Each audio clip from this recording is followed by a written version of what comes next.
चलिए बढ़ते हैं आगे और एक बार फिर से कुछ अहम खबरें आपको बता देते हैं। दरअसल प्रधानमंत्री नरेंद्र मोदी का आज शाहजहांपुर दौरा है। दोपहर 1 बजे गंगा एक्सप्रेसवे का वो शिलान्यास करेंगे। मेरठ से प्रयागराज तक बनेगा गंगा एक्सप्रेसवे और 594 किलोमीटर लंबाई होगी और ये सबसे लंबा एक्सप्रेसवे होगा। और प्रधानमंत्री मोदी यहाँ पर एक जनसभा को भी संबोधित करेंगे। बता दें आपको कि रोजा थाना के रेलवे ग्राउंड में ये जनसभा होगी। सीएम योगी, राज्यपाल आनंदीबेन शामिल होंगे। शाहजहांपुर के बाद बरेली रवाना होंगे प्रधानमंत्री नरेंद्र मोदी। तो पीएम नरेंद्र मोदी आज गंगा एक्सप्रेसवे का शिलान्यास करेंगे और इसकी पूरी तैयारियां जो है वो कर ली गई है। अगर हम सुरक्षा के लिहाज से बात करें तो सुरक्षा के भी पुख्ता इंतजाम जो है वो किए गए हैं। प्रधानमंत्री रोजा रेलवे ग्राउंड में चुनावी जनसभा को संबोधित करेंगे। और प्रधानमंत्री के मंच के पीछे रेत का एक मॉडल बनाया गया है जिसमें दर्शाया गया है कि एक्सप्रेसवे कैसे 12 जिलों को जोड़ेगा। बता दें कि योगी सरकार ने पिछले साल 26 नवंबर को गंगा एक्सप्रेसवे परियोजना की स्वीकृति दी थी और ये 594 किलोमीटर लंबा एक्सप्रेसवे है और करीब 36,230 करोड़ की लागत से ये बनेगा, जिसका शिलान्यास आज मोदी करेंगे। निदा बिल्कुल। और मेरठ से लेकर प्रयागराज तक प्रस्तावित इस एक्सप्रेसवे का निर्माण अडानी इंटरप्राइजेज और IRB इंफ्रास्ट्रक्चर डेवलप्स करेंगे और बता दें बिडिंग प्रक्रिया के जरिए चयनित हुई इन कंपनियों पर कैबिनेट बैठक में हरी झंडी भी मिल गई है। और आज प्रधानमंत्री नरेंद्र मोदी पहुंचेंगे शाहजहांपुर और गंगा एक्सप्रेसवे का शिलान्यास करेंगे। तो चलिए अब ग्राफिक्स के जरिए आपको समझाने की कोशिश करते हैं कि गंगा एक्सप्रेसवे की खासियत आखिर है क्या। आपको बता दें कि गंगा एक्सप्रेसवे की जो खासियत है वो ये कि मेरठ से प्रयागराज तक का ये एक्सप्रेसवे उत्तर प्रदेश के 12 जिलों से होकर गुजरेगा। गंगा एक्सप्रेसवे की शुरुआत मेरठ के बिजोली गांव से की जाएगी। इसके अलावा आपको बता दें कि गंगा एक्सप्रेसवे का अंतिम छोर प्रयागराज के जुदापुर दांडू गांव तक होगा। मेरठ, हापुड़, भुवनेश्वर, अमरोहा, संभल, बदायूं, शाहजहांपुर, इसके अलावा हरदोई, उन्नाव, रायबरेली, प्रतापगढ़ और प्रयागराज जिले शामिल होंगे।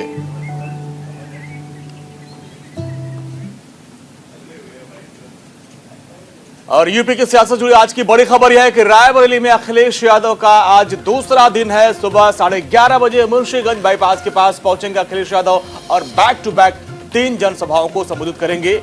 सोनिया गांधी के गढ़ में गरजेंगे। निदा आज बिल्कुल अखिलेश यादव सदर के मुंशीगंज बाईपास पर जनसभा को संबोधित करेंगे और दोपहर जैसे कि अंजलि ने बताया कि 1 बजे ऊंचाहार विधानसभा में वो जनसभा करेंगे। इसके बाद 3 बजे सोलन विधानसभा में वो जनसभा करेंगे। तो समाजवादी पार्टी के अध्यक्ष अखिलेश यादव उत्तर प्रदेश 2022 में होने वाले विधानसभा चुनाव की तारीख घोषित होने से पहले उत्तर प्रदेश को मथने लगे हैं। जगह जगह जाकर वो पूरा जी जान लगाते हुए नजर आ रहे हैं। और इसमें प्रगतिशील समाजवादी पार्टी यानी उनके चाचा शिवपाल की पार्टी के साथ गठबंधन के बाद तो अब सपा और प्रसपा के जो कार्यकर्ता है वो और उत्साह में आ गए हैं। और इसी कड़ी में अब जिस तरीके से ये विजय रथ कांग्रेस के गढ़ में पहुंच चुका है रायबरेली, और जहां पर अखिलेश यादव 2 विधानसभा क्षेत्र के दौरे पर रहेंगे, वहां जनसभा को संबोधित करेंगे। बिल्कुल। सभा की विजय रथ यात्रा सुबह 11:30 बजे से मुंशीगंज बाईपास से होकर गुजरेगी और इस दौरान अखिलेश यादव सदर के मुंशीगंज बाईपास पर जनसभा को भी संबोधित करेंगे। और वही अखिलेश एक दिन में बैक टू बैक 3 जनसभाओं को संबोधित करेंगे। और दोपहर 1 बजे ऊंचाहार विधानसभा में जनसभा करेंगे तो वहीं 3 बजे सलोन विधानसभा में जनसभा का आयोजन है। तो अखिलेश की बात आपने सुनी, लेकिन अब हम आपको बता दें कि राहुल और प्रियंका का दरअसल आज क्या कार्यक्रम है। राहुल और प्रियंका की आज अमेठी में पदयात्रा है। उत्तर प्रदेश में कांग्रेस की जमीन मजबूत करेंगे ये दोनों नेता। सुबह 11 बजे 6 किलोमीटर की पदयात्रा करेंगे। रामलीला मैदान से हरिमऊ गांव तक ये पदयात्रा होगी। लोकसभा चुनाव में हारने के बाद राहुल का ये दूसरा दौरा है, वो अमेठी पहुंच रहा है। यहाँ पर बीजेपी भगाओ, महंगाई भगाओ, ये अभियान उनका है और एक पदयात्रा निकालेंगे। कांग्रेस के पूर्व अध्यक्ष राहुल गांधी और कांग्रेस के महासचिव प्रियंका गांधी वाड्रा का आज अमेठी दौरा है और यहाँ पर 6 किलोमीटर तक वो पदयात्रा निकालेंगे और जिसमें बीजेपी भगाओ, महंगाई भगाओ अभियान है और इसी को लेकर आज ये पदयात्रा निकाली जाएगी। बिल्कुल। तो कांग्रेस के पूर्व अध्यक्ष राहुल गांधी और महासचिव प्रियंका गांधी आज अमेठी के दौरे पर रहेंगे और इस दौरान राहुल प्रियंका जगदीशपुर से हरिमऊ गांव तक 6 किलोमीटर की पदयात्रा करेंगे। और बताया यह जा रहा है कि राहुल और प्रियंका सड़क मार्ग से अमेठी जाएंगे और वो यहां आरक्षित विधानसभा सीट जगदीशपुर के रामलीला मैदान से हरिमऊ गांव तक मोदी सरकार की नीतियों के विरोध में आयोजित करीब 6 किलोमीटर की यह पदयात्रा है जिसमें वो हिस्सा लेंगे। राहुल और प्रियंका का ये 1 दिवसीय अमेठी दौरा है और पदयात्रा के समापन स्थल यानी हरिमऊ में वो एक जनसभा को संबोधित करेंगे। तो अब चुनाव हारने के बाद दूसरी बार अमेठी पहुंच रहे हैं, लेकिन 2022 का जो विधानसभा चुनाव है उसके लिए प्रियंका गांधी वाड्रा पूरा जोर लगा रही हैं। बिल्कुल। और इसके अलावा चलिए सियासत से जुड़ी एक और अहम खबर का रुख कर लेते हैं। बीजेपी राष्ट्रीय अध्यक्ष जेपी नड्डा का हरिद्वार दौरा है आज। उत्तराखंड विजय संकल्प यात्रा को संबोधित करेंगे। हरिद्वार में 12:45 पर यात्रा को संबोधित करेंगे नड्डा। बिल्कुल, उत्तराखंड के रण में अब कूद चुके हैं बीजेपी के तमाम दिग्गज। इसी क्रम में आज राष्ट्रीय अध्यक्ष पहुंच रहे हैं और चुनाव को देखते हुए बीजेपी ने चुनावी तैयारियां और तेज कर दी है। और आज जेपी नड्डा का कार्यक्रम है, इसके बाद प्रधानमंत्री मोदी का कार्यक्रम। प्रधानमंत्री मोदी के कार्यक्रम से पहले राष्ट्रीय अध्यक्ष जेपी नड्डा का कार्यक्रम उत्तराखंड में। बिल्कुल, तो विधानसभा चुनाव के मद्देनजर बीजेपी ने चुनावी गतिविधियां तेज कर दी है और इस कड़ी में पार्टी सभी विधानसभा क्षेत्रों में विजय संकल्प यात्रा शुरू करने जा रही है। बीजेपी के राष्ट्रीय अध्यक्ष जेपी नड्डा आज हरिद्वार से गढ़वाल मंडल की यात्रा की शुरुआत करेंगे, जबकि कुमाऊं मंडल में यात्रा 19 दिसंबर को बागेश्वर से केंद्रीय सूचना एवं प्रसारण मंत्री अनुराग ठाकुर रवाना करेंगे। गढ़वाल क्षेत्र में यात्रा करीब 2660 किलोमीटर और कुमाऊं में 1890 किलोमीटर का सफर तय करेगी। इस दौरान बता दें आपको कि प्रदेश सरकार के 5 साल के कार्यकाल और डबल इंजन की उपलब्धियों की जानकारी आमजन को दी जाएगी। और आज की एक और बड़ी खबर आ रही है दिल्ली के लोगों के लिए। बड़ी खबर यह है कि आज से चरणबद्ध तरीके से स्कूल खोले जाएंगे। कक्षा 6 के ऊपर के स्कूल आज पहले खोले जाएंगे। बिल्कुल, चरणबद्ध तरीके से स्कूल कॉलेज खुले हैं आज से और 27 दिसंबर से कक्षा 5 तक के स्कूल जो है वो खोले जाएंगे। तो दिल्ली में आज से कक्षा 6 के छात्रों के लिए स्कूल ऑफलाइन मोड पे शुरू हो रहे हैं। तो बता दें आपको कि सुप्रीम कोर्ट द्वारा चिंता जाहिर करने के बाद दिल्ली में बढ़ते वायु प्रदूषण की वजह से 2 दिसंबर 2021 को सभी स्कूलों को बंद कर दिया गया था, लेकिन अब दिल्ली की वायु गुणवत्ता में सुधार होने के बाद छोटी कक्षाओं के छात्रों के लिए फिर से स्कूलों को खोला जा रहा है। एयर क्वालिटी मैनेजमेंट की तरफ से कमीशन ने जिस तरीके से दिल्ली एनसीआर में चरणबद्ध तरीके से स्कूल खोलने की अब अनुमति दी, 27 दिसंबर को कक्षा 5 तक के स्कूल खोल दिए जाएंगे, यानी अब बच्चे स्कूल जा सकेंगे। हालांकि ओमिक्रॉन का भी खतरा है निदा। बिल्कुल, तो ओमिक्रॉन भी लगातार पैर पसारा है, लेकिन इस बीच स्कूल एक बार फिर से खुल रहे हैं।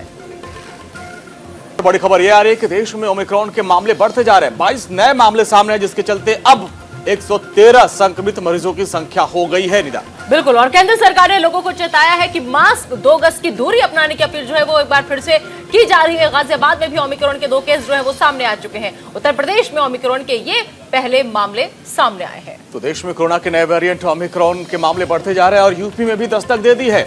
और गाजियाबाद से 2 जो बुजुर्ग मरीज हैं वो सामने आए। बताया जा रहा है कि लोग महाराष्ट्र से आए थे और उनमें ओमिक्रॉन के लक्षण पाए गए हैं। 2 मरीज अब यूपी में भी पाए गए हैं और गाजियाबाद से खबर है कि ओमिक्रॉन के 2 मरीज पाए गए हैं। बिल्कुल, तो गाजियाबाद में ओमिक्रॉन के 2 मामलों की पुष्टि हुई है। नेहरू नगर निवासी एक दंपति की जीनोम सीक्वेंसिंग की रिपोर्ट में ये मामले सामने आए हैं और स्वास्थ्य विभाग के अधिकारियों के अनुसार अभी दोनों पूरी तरह से स्वस्थ हैं।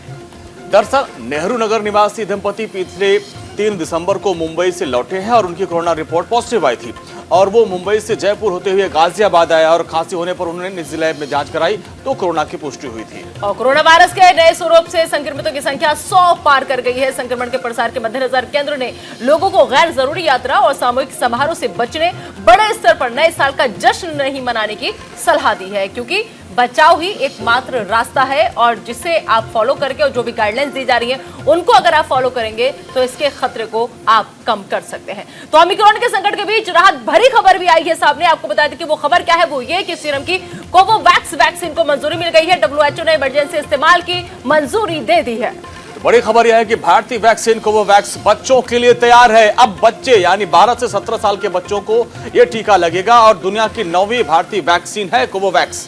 बिल्कुल, तो बच्चों को लेकर सबसे ज्यादा खतरा जो था मंडरा रहा था। अभिभावक जो थे वो लगातार इस बात को लेकर चिंता जाहिर कर रहे थे कि बच्चों के लिए अभी तक वैक्सीन की कोई बात नहीं सामने आ रही है, ऐसे में बच्चे कैसे सुरक्षित रहेंगे। हालांकि अभी तक जो भी वेरिएंट सामने आए हैं, जो भी लहर सामने आई है, सबसे ज्यादा जो खतरा था इसमें बच्चों और बुजुर्गों को था, लेकिन बड़ों का इलाज संभव हो पा रहा था क्योंकि उन्हें वैक्सीन की डोज जो थी वो मिल रही थी। लेकिन ओमिक्रॉन के खतरे के बीच विश्व स्वास्थ्य संगठन ने कोविड-19 वैक्सीन कोवोवैक्स को इमरजेंसी इस्तेमाल की मंजूरी दे दी है और ये सीरम इंस्टीट्यूट ऑफ इंडिया की नोवावैक्स वैक्सीन का वर्जन है और इस टीके को 12 से 17 साल के बच्चों को लगाया जाएगा। आदर पूनावाला ने ट्वीट करके इस फैसले की जानकारी दी। उन्होंने बताया कि कोवोवैक्स वैक्सीन ज्यादा असरदार है और सुरक्षित है। बिल्कुल, ये कोरोना के खिलाफ हमारी लड़ाई में एक और मील का पत्थर है। जानकारी के लिए आपको बता दें कि कोवोवैक्स वैक्सीन को सीरम ने नोवावैक्स कंपनी के साथ मिलकर तैयार किया है। जितने भी ट्रायल अभी तक किए गए हैं, ये वैक्सीन काफी असरदार साबित हुई है। अंजनी, और यही वजह है कि WHO ने 9वीं वैक्सीन को इमरजेंसी यूज को मंजूरी दी है। WHO का कहना है कि कम इनकम वाले देशों को इन वैक्सीन से काफी फायदा होगा और वहां पर कम समय में तेजी से टीकाकरण किया जाएगा। बिल्कुल SII कोवोवैक्स की 1.1 खुराक की आपूर्ति करने के लिए प्रतिबद्ध है। अब देखना होगा कि बच्चों की जो चिंता लगातार सता रही थी अभिभावकों को, वो अब थोड़ी कम फिलहाल होती नजर आ रही है, क्योंकि राहत भरी ये खबर सामने निकल कर आई है। चलिए आगे बढ़ते निदा। कोरोना के संकट के दौरान प्रधानमंत्री नरेंद्र मोदी ने दुनिया में हिंदुस्तान की धाक को जमाई, पड़ोसी मुल्कों को हर मुमकिन मदद की थी। बिल्कुल, वैक्सीन पहुंचाई, करोड़ों लोगों की जान बचाई। भूटान ने पीएम मोदी को सबसे बड़े नागरिक सम्मान से नवाजा है। कोरोना काल में पीएम मोदी ने जो मदद पहुंचाई, उससे पीएम मोदी का मुरीद हो गया भूटान। देखिए ये रिपोर्ट।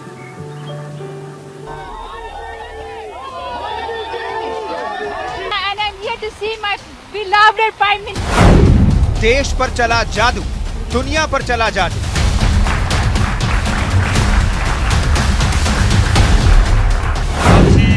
मोदी के माथे पर एक और सम्मान तिलक।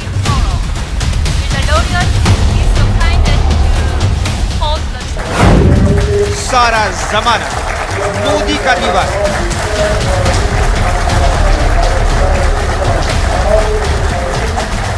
प्रधानमंत्री नरेंद्र मोदी के नाम एक और अंतर्राष्ट्रीय नागरिक सम्मान जुड़ गया है। पड़ोसी देश भूटान ने पीएम मोदी को अपने सबसे बड़े नागरिक अवार्ड नगाडे पेल गीखार्लो से सम्मानित करने का ऐलान किया है।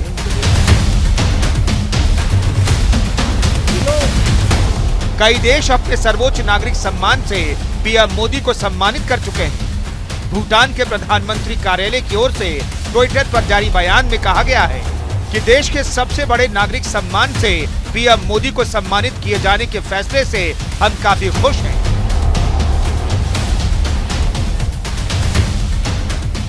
कोरोना महामारी के दौरान एवं पिछले वर्षों में प्रधानमंत्री मोदी ने जो सहयोग और समर्थन दिया है, वो बेजोड़ है।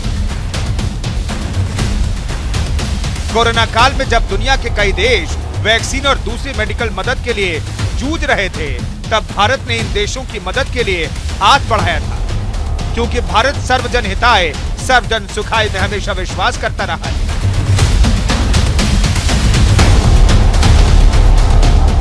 क्योंकि भारत वसुधैव कुटुंबकम को मानता है।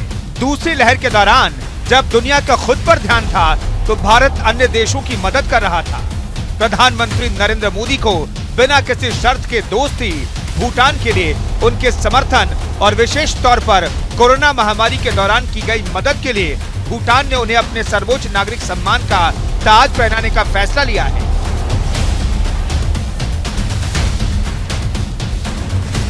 भूटान के अलावा पीएम मोदी को अब तक 8 देश अपने नागरिक सम्मानों से सम्मानित कर चुके हैं, जिसमें 5 मुस्लिम देश भी शामिल हैं। कौन कौन से देश पीएम मोदी को सम्मानित कर चुके हैं, आइए आपको बताते हैं। ऑर्डर ऑफ अब्दुल अजीज अल सऊद सम्मान, सऊदी अरब 3 अप्रैल 2016। सऊदी अरब ने साल 2016 में पीएम मोदी को ऑर्डर ऑफ अब्दुल अजीज अल सऊद सम्मान दिया था। ये सऊदी अरब का सर्वोच्च नागरिक सम्मान है, जो गैर मुस्लिम शख्सियतों को दिया जाता है। यह अवार्ड आधुनिक सऊदी अरब के संस्थापक किंग अब्दुल अजीज अल सऊद के सम्मान में दिया जाता है। प्रधानमंत्री मोदी से पहले अमेरिका के पूर्व राष्ट्रपति बराक ओबामा, ब्रिटेन के पूर्व प्रधानमंत्री डेविड कैमरन, रूस के राष्ट्रपति व्लादिमीर पुतिन सम्मानित किए जा चुके हैं। तो दोस्तों के दोस्त है प्रधानमंत्री नरेंद्र मोदी, और यही वजह है कि पीएम मोदी को भूटान का सबसे बड़ा नागरिक सम्मान जो है वो दिया गया है।